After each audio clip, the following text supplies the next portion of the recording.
cross is the reset button for us. Cross जो है हमारे लिए वो रीसेट बटन है, Where God is willing to forgive everything that we have committed.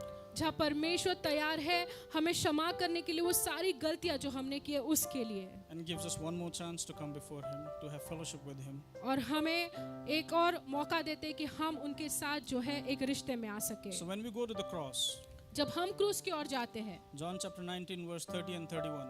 यूहन्ना की पुस्तक 19वां अध्याय उसमें 30 और 31 कहता है, When Jesus had received the sour wine, He said, "It is finished." And He bowed His head and gave up His spirit. और जब यीशु के पास जो है वो सौर वाइन लाया गया तब उन्होंने कहा कि ये समाप्त हुआ और अपने शीश को झुकाकर अपने प्राण को दे दिया। Verse 31 it says, "Since it was the day of preparation, so that the bodies would not remain on the cross on the Sabbath, for that Sabbath was a high Sabbath. The Jews asked Pilate that their legs might be broken and that they might be taken away." So Jesus on the cross says it is finished. यीशु मसीह जब क्रूस पर गए तो उन्होंने कहा कि ये समाप्त हुआ। What did He mean by that? तो उसका क्या मतलब था? Number 7 in the Bible, 7 ये संख्या बाइबल में जो है, we know it represents fullness. इसका ये अर्थ है कि संपूर्णता। But fullness of what? संपूर्णता किस चीज का? Number 7 is representing what? Fullness of what? और संपूर्णता किस चीज की? God created everything in 6 days. और परमेश्वर ने सभी चीज की रचना 6 दिनों में की And He rested on the 7th day. और 7वें दिन पर विश्राम किया। So 7th day is the fullness of the old creation. तो 7वां दिन जो है उस संपूर्णता को दर्शाता है कि And परमेश्वर ने Jesus- अपनी सृष्टि करने के बाद आराम किया। And on the cross, Jesus is declaring the end of the old creation. और क्रूस पर यीशु मसीह जो है वो जो ओल्ड क्रिएशन है उसकी समाप्ति को बताते हैं। And the next day it is so number 7, the 7th day God rests and Jesus said it is finished. Now comes the first day और of new creation. क्रूस पर जब यीशु मसीह ने कहा समाप्त हुआ तो अभी एक नई शुरुआत हुई है। The first day, which is the first day of the week? अभी नई शुरुआत जो है उसका पहले दिन में क्या हुआ था? Sunday is the first day of the week. Sunday रविवार जो है हफ्ते का पहला दिन होता है। It says the Sabbath was a high day. लिखा है कि साबत जो है वो The पहला next दिन। Sabbath, Jesus gave up His spirit, and the next Sabbath was a high Sabbath. यीशु मसीह ने अपने प्राण को दिया और दूसरा दिन जो था वो सप्ताह का पहला दिन था। In the new creation, the first day we are on the high Sabbath. और जो नई सृष्टि जब हुई तो उसके पहले दिन में हम जो है नए साबत में हैं। Now, when Jesus is lying in the grave on that Sabbath, और जब यीशु मसीह उस कब्र में थे उस साबत के दिन पर, one of the scholar Michael Morales writes, when on the Sabbath Jesus' body rests in the grave, He has taken both the old creation and the Mosaic law to their destined end. और जब उस कब्र में यीशु मसीह का शरीर था तो उन्होंने पुरानी सृष्टि और जो मूसा के द्वारा मूसा के समय पर जो सृष्टि थी उस दोनों का अंत किया था। मूसा का जो कानून था, लॉ था, व्यवस्था था, और पूरा creation he declares it is finished. So now number 7. और अभी हम फिर से संख्या 7 इसकी ओर And देखेंगे। we started with the stone jars.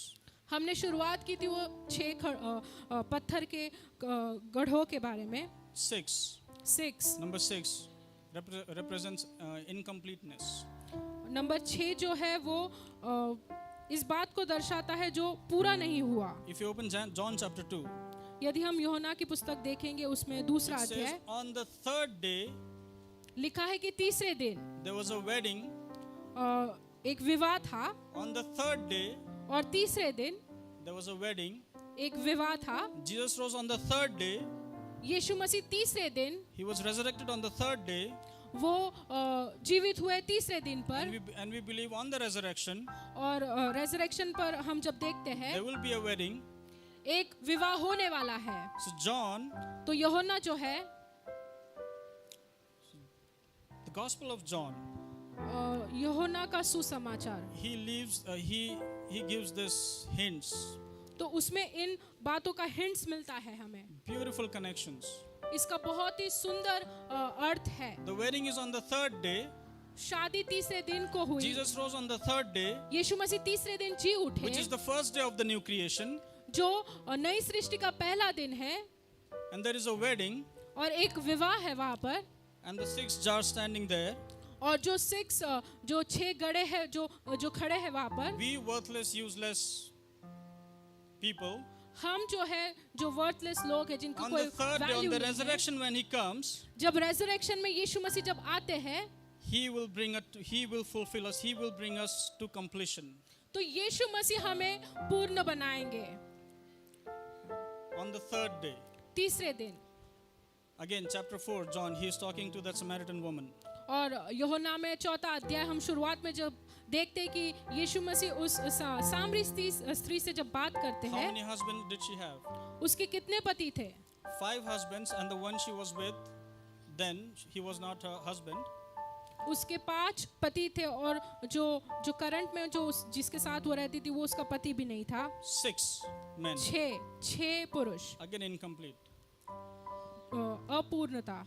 That woman, वो स्त्री like many of us, हमें से प्रत्येक के was जैसा, trying to find her faith, her confidence, her refuge, वो अपने विश्वास को खोजती है, वो अपने छिपने के स्थान को खोजती है, her security in a man, और उसका वो एक पुरुष में अपने सिक्योरिटी को खोजती है। and in that process she ends up having 6 men. और इसी जब ये खोजने के प्रोसेस में वो 6 पुरुष के साथ रह चुकती है, Still incomplete, still unsatisfied, फिर still भी with a void अपूर्ण है, inside. फिर भी उसके अंदर एक खालीपन है। And John chapter 4, it says, on the 6th hour they started conversing. और लिखा है कि 6th hour में यीशु मसीह वो सामरी स्त्री से ये बात And करते Jesus हैं, says, an hour is coming, and it is now. और यीशु कहते हैं कि एक समय आने वाला है जो कि अभी है। Number 7, he comes as the true bridegroom. तो नंबर 7 जो है, 7 संख्या जो वो खुद है वो आते हैं, And what that woman could not find in 6 men, और वो स्त्री जो 6 पुरुष में नहीं पा सकी, she finds purpose in the true bridegroom. तो उसका मकसद जो है उस दूल्हे में वो स्त्री प्राप्त करती है। And we might be looking here and there, we might be struggling. और हम शायद यहाँ वहाँ ताक रहे, हम जूझ रहे अपने जीवन में। It is only the true bridegroom that brings true happiness and fulfillment in our lives. तो केवल यीशु मसीह ही वो दुल्हा है जो उस पर्पस को हमारे जीवन में ला सकते हैं। And so, since we talked about the tree और जैसे मैंने इस वृक्ष के बारे में आपको बताया and the garden, और गार्डन के बारे में, John so beautifully in the other gospels it says that after Jesus went into the garden of Gethsemane and prayed, right? और यीशु मसीह गेत्सेमनी के वाटिका में गए और प्रार्थना किया। John very intelligently and very beautifully does not name the garden. He just says Jesus went into the garden. और यूहन्ना का जो सुसमाचार है उसमें यूहन्ना ने जो है उस गार्डन का नाम नहीं बताया, केवल इतना बताया कि वो गए और प्रार्थना Jesus किया। enters this garden. यीशु मसीह उस वाटिका में गए और प्रार्थना किया। He prays to his Father, वो अपने पिता से प्रार्थना करते हैं saying that your will be done. और कहते कि पिता आपकी इच्छा पूरी हो। But in the first garden, but पहली की जो वाटिका थी उसमें the first Adam पहला आदम in a garden एक वाटिका में disobeyed God. जिसने परमेश्वर की आज्ञा को नहीं माना, In this garden, पर ये वाटिका में the last Adam, Jesus, जो आखिर का आदम है, जो यीशु मसीह खुद है, submits to God in obedience. अपने आप को परमेश्वर की अधीनता में देते हैं। In the first garden, पहले वाटिका that में disobedience, वो आज्ञा पालन जो नहीं हुआ, that disobedience comes from a tree. वो डिसोबीडियंस एक वृक्ष के द्वारा आता है, And that through that tree comes what? Death. और उस वृक्ष के द्वारा क्या आता है? मृत्यु आई। And in this garden, पर ये वाटिका में second Adam दूसरा आदम submits, जो अपने आप को समर्पित करता and है, that also leads to another tree. और वो भी एक दूसरे वृक्ष की ओर हम सभी को लेकर And जाता that है, tree brings life. और वो वृक्ष जो है हमें जीवन लाता है। Now, beauty of John, another nugget from John. और यूहन्ना के सुसमाचार में दूसरी एक सुंदर बात हमें देखने मिलती है, वो ये है John chapter 19 verse 41. उसका 19वां अध्याय उसके 41 वचन में हम It देखेंगे। says, and this is only in John, केवल यूहन्ना में लिखा गया ये बात। at the place where Jesus was crucified, और वो जगह जहाँ पर यीशु को क्रूसित किया था, there was a garden. वहाँ पर एक वाटिका थी। tree of life in the garden. जीवन का वृक्ष वाटिका में. John again, after the resurrection, when Mary Magdalene goes in, comes to the tomb, और यीशु जब पुनरुत्थान होते हैं और मैरी मैगदलीन जब जो है वो कब्र के पास आती है तभी what did he see? What did she see? उसने क्या देखा? The stone rolled away, कि जो पत्थर है कब्र से हटाया गया. and she sees Jesus, but does not recognize. वो यीशु को देखती है पर पहचान नहीं पाती. And she thinks of him as a gardener. और वो ये सोचती है कि शायद ये वाटिका का माली है. The tomb is in the garden. जो कब्र है वो गार्डन नहीं था. The tomb is in the garden. जो कब्र है वो वाटिका में था. And in the garden a gardener. और उस वाटिका में एक माली. And in the first garden God placed a gardener. और पहले जो पुराना वाटिका था उसमें एक माली को रखा था परमेश्वर And in ने. this new garden, पर इस नए वाटिका में in this later garden, there is a gardener. एक माली है इस नए वाटिका में. And only here Jesus turns and says, Mary. और यहीं पर यीशु मसीह घूमकर मैरी मगदलीन से कहते हैं Mary.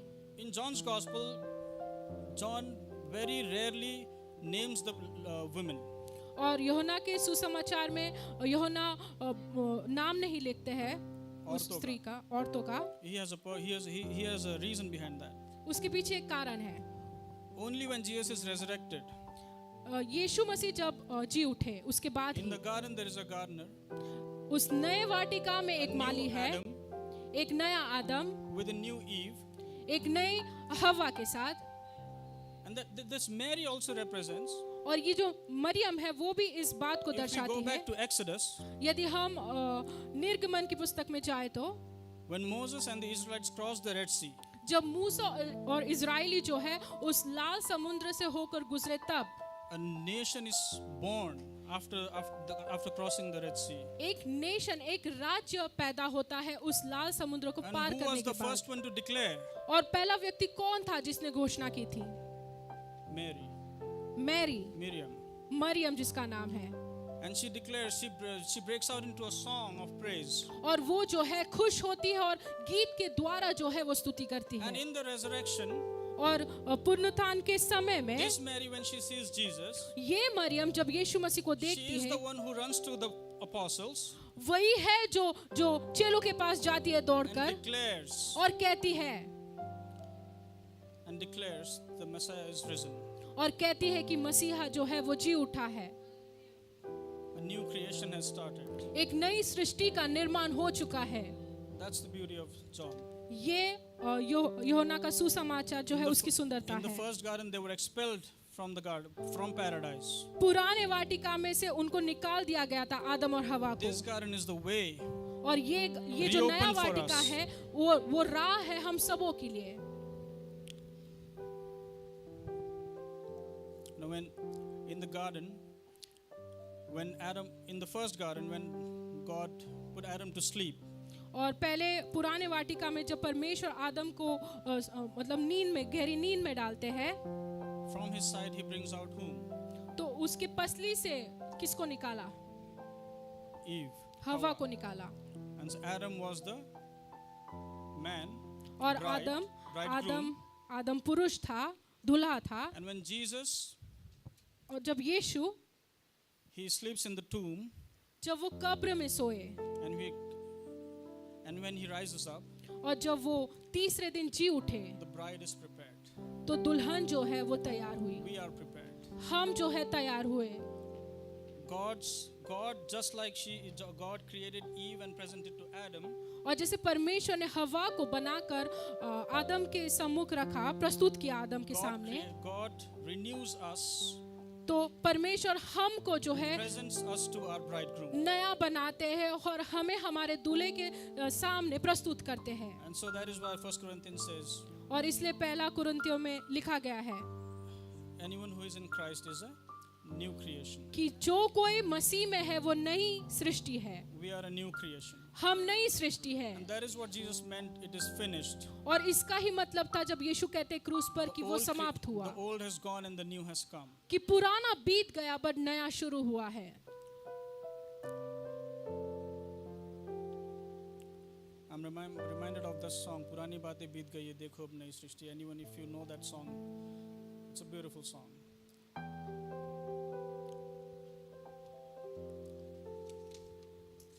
So Jesus, why God became man? तो क्यों परमेश्वर एक मनुष्य बने? Repentance could not achieve. पश्चाताप उस बात को कभी हासिल नहीं कर पाया। The divine decree has to be fulfilled. जो परमेश्वर के मुख से निकली हुई बात को पूरा होना ही था। Only God can die. Sorry, only God could do that. केवल परमेश्वर ही वो कर सकते And थे, being God, He cannot die. और परमेश्वर खुद मर नहीं सकते थे। And since the incarnation, और इसलिए जो है मनुष्य का रूप, since the incarnation, Jesus is 100% human and 100% God. और इसलिए यीशु मसीह जो है 100% मनुष्य 100% दैविक ऐसे And रूप में आए। we serve this amazing God. और हम इतने सुंदर परमेश्वर की सेवा करते हैं। It is written, I think, in Corinthians that if they had known about this plan, they would not have crucified the Lord of glory. और कोरिन्थियों की पुस्तक में लिखा है कि यदि सृष्टि को इस योजना के बारे में पता रहता तो मसीह को क्रूसित नहीं करते थे। Satan, with all his knowledge, और शैतान जो है उसकी जितनी भी बुद्धि थे उसके द्वारा he thought that he had destroyed God's plan. उसने ये सोचा कि उसने परमेश्वर की योजना को नाश कर दिया है। But he entered this creation, but परमेश्वर स्वयं जो है इस सृष्टि में took प्रवेश on this किया, flesh उन्होंने शरीर में जन्म to लिया destroy this death from within. ताकि इस मृत्यु को हरा सके।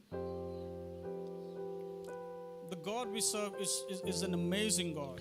तो हम जिस परमेश्वर की सेवा करते हैं वो बहुत ही अद्भुत है, महान है। And for us, we are no longer the stone jars. तो हमारे लिए हम केवल अभी वो जार नहीं है, वो गड़े नहीं है। We are no longer the woman who was with the 6 women looking for pleasure and contentment and security in the world. हम उस स्त्री के जैसे नहीं जो 6 पुरुषों के साथ रह चुकी, फिर भी उसको वो तृप्तता नहीं मिली। The psalm says, delight yourself in the Lord. और भजन संहिता में लिखा है कि तुम यहोवा में अपनी खुशी को ढूंढो। One of the versions says, find your pleasure in Yahweh. और एक भाषांतर कहता है कि अपने सुख का मूल यहोवा में खोजो। Hindi it is even more beautiful in Hindi. यहोवा को अपने सुख का मूल जान। यहोवा को अपने सुख का मूल जान. If you think that your pleasure is found only in Jesus, और यदि हम ये जाने कि हमारी खुशी केवल यीशु में हमें प्राप्त होती है, only in the triune God, केवल वो त्रिएक परमेश्वर में हमें प्राप्त होता है, let's all rise up. तो आइए हम